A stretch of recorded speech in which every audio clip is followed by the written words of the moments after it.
పోలీసులు రోడ్డు మీద చలాన్ల పేరుతోటి వెహికల్స్ ఆపి బలవంతంగా కీస్ లాక్కునే అధికారం వాళ్ళకు ఉందా లేదంటే కనుక అబ్సల్యూట్లీ లేదండి.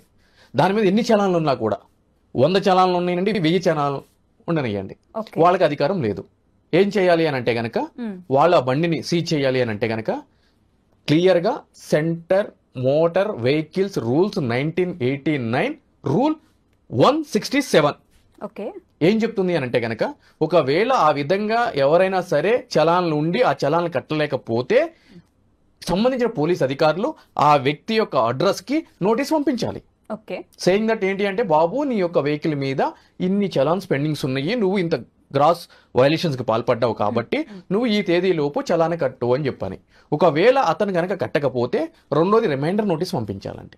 అప్పటికి కూడా అతను చలనం లేకపోతే వీళ్ళు కోర్టులో అభియోగ పత్రం అనేది దాఖలు చేయాలి ఆ బండి మీద.